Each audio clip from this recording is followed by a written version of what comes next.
Monsieur le Président, Mesdames et Messieurs les présidents et membres de la Fondation Balzan, Mesdames et Messieurs, recevoir le prix Balzan pour l'humanité, la paix, la fraternité entre les peuples, c'est un immense honneur et c'est un immense bonheur.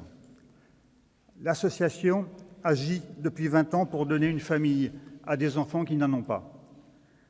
Elle s'adresse à tous les enfants, mais à l'origine, elle a œuvré en faveur des enfants qui naissent avec un handicap mental.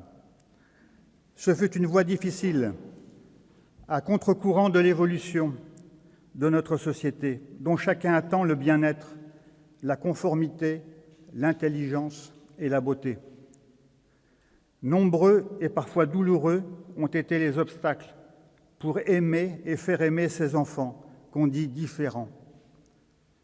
Je veux à cette occasion rendre hommage à Edith, mon épouse, l'âme de notre association, qui a dû d'abord, et ce n'était pas une mince affaire, ouvrir le cœur de son mari, en proie à la peur, comme beaucoup d'autres, face au handicap.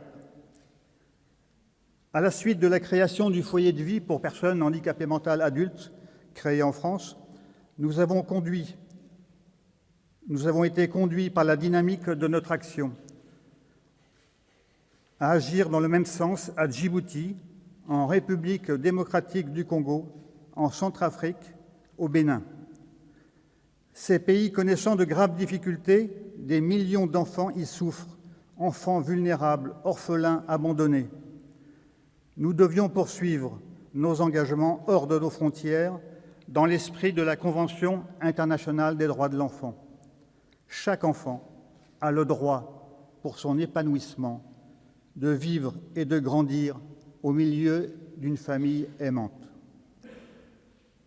Depuis que nous sommes présents en Afrique, nous passons d'un cabinet ministériel aux lieux les plus sordides et les plus misérables.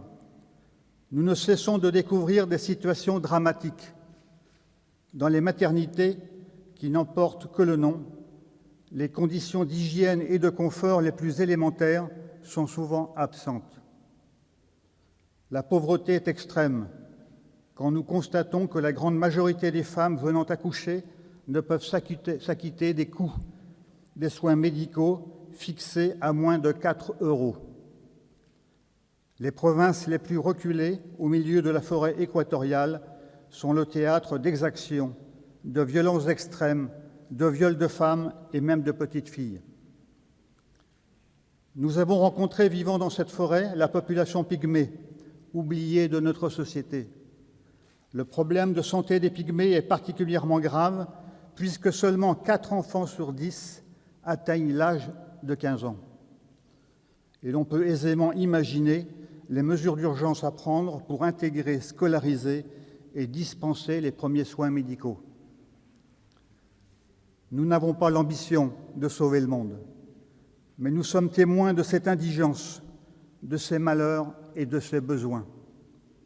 Alors, nous devons le faire savoir, sensibiliser et réunir les conditions qui permettent de soulager la misère de ces enfants pour une société plus juste et plus fraternelle. Aussi sommes-nous heureux et fiers aujourd'hui d'être assurés de mener à bon terme les actions de notre programme. Nos engagements mobilisent une formidable équipe de bénévoles disponibles en France et à l'étranger. Grâce à la Fondation Balzan, leur action sera désormais plus efficace.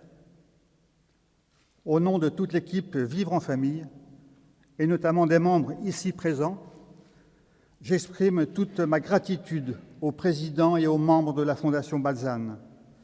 Je suis heureux de penser que le nom de la Fondation Balzan s'inscrira bientôt au fronton de nos réalisations.